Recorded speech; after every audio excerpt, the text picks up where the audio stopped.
Pagi Bapak, Ibu, dan saudara-saudari terkasih, Shalom. Suara pastoral hari ini mengajarkan kita supaya jangan munafik, dan dasar firman Tuhan berasal dari Lukas pasal yang ke-11 ayat 37 sampai dengan 39. Ketika Yesus selesai mengajar, seorang Farisi mengundang dia untuk makan di rumahnya. Maka masuklah ia ke rumah itu lalu duduk makan. Orang Farisi itu melihat hal itu dan ia heran karena Yesus tidak mencuci tangannya sebelum makan.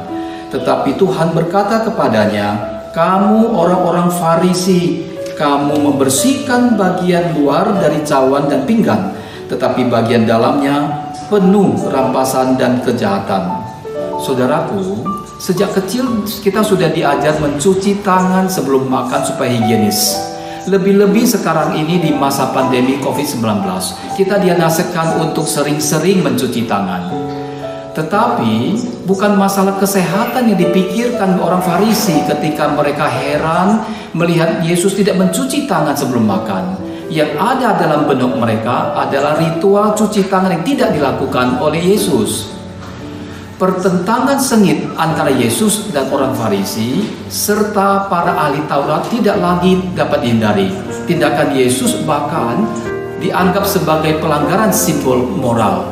Namun Yesus berbuat demikian justru untuk menelanjangi kebusukan mereka di balik sikap mereka yang kaku mempertahankan berbagai aturan hukum dan tradisi keagamaan.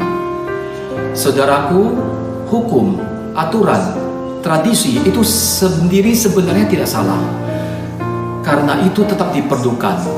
Kita sama seperti orang Farisi bila hanya mengutamakan tradisi yang mementingkan hal-hal luar, tetapi tidak memelihara sumber dalam segala tindakan kita, yaitu hati. Maka Yesus menegur mereka karena lebih mengutamakan hal-hal lahiriah, bagaikan membersihkan cawan dari luarnya saja, sementara bagian dalamnya tetap kotor. Berbeda dengan orang Farisi, Yesus mengutamakan apa yang ada di dalam hati. Bagi orang Farisi, manusia disucikan oleh perbuatan yang dilakukannya. Sementara menurut Yesus, kesucian datang dari hati yang mewujud nyatakan dalam tindakan. Hukum Taurat memang berkaitan dengan perbuatan, tetapi tujuannya adalah mengajar bangsa Israel untuk melatihnya berdasarkan kasih kepada Allah dan kasih kepada manusia.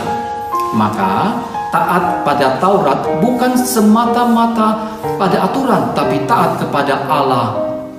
Perbuatan memang harus bersih, tetapi hati yang melahirkan perbuatan itu harus bersih juga. Dari luar, orang Farisi memang kelihatan baik, saleh, dan terpuji, tetapi Yesus membukakan isi hati mereka yang sebenarnya, yaitu penuh dengan rampasan dan kejahatan. Bahaya mengutamakan perbuatan lebih daripada hati, lebih juga terjadi pada kita, saudaraku.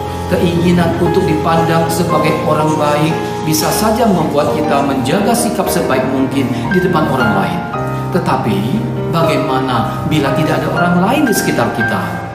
Adakah kita tetap bersikap baik karena keinginan menaati Allah?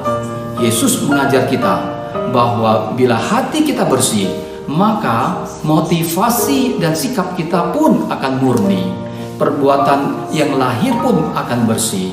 Jika kita hanya memperhatikan yang di luar, maka kesombongan akan muncul dari hati kita. Mari kita belajar dari Tuhan bahwa kekudusan darinya terbit dari dalam hati yang mewujud nyata di dalam perbuatan. Saudaraku, munafik adalah sikap berpura-pura. Yesus mengecam orang-orang Farisi dan ahli Taurat karena sebagai pemimpin mereka justru menyalahgunakan wewenang yang mereka miliki untuk memeras rakyat dan meraup keuntungan besar bagi diri sendiri. Lebih-lebih yang mereka peralat adalah orang-orang yang lemah, orang-orang tidak berdaya yang seharusnya mereka tolong.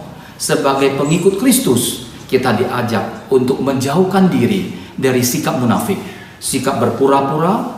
Janganlah kita menjadi pribadi yang tidak mempunyai integritas. Tanggalkanlah sikap munafik. Jadilah pribadi yang memiliki keselarasan antara perbuatan dan perkataan. Marilah kita menghadirkan kerajaan Allah dengan cara demikian. Bapak, Ibu, dan Saudara terkasih, kita harus selalu mengintrospeksi diri dan menyelidiki hati yang terdalam. Sewaktu kita begitu bersemangat menjaga dan memelihara berbagai aturan di gereja, jangan sampai di balik semangat memelihara aturan dan membela arti firman, bisa jadi tersembunyi hati yang beku dingin terhadap Allah dan sesama. Hati yang lebih taat pada aturan yang kaku ketimbang hati yang mengasihi Allah dan sesama. Kiranya Tuhan menolong kita semua supaya tidak munafik dan senantiasa menjaga hati kita bersih serta memiliki kasih terhadap Allah dan sesama. Amin.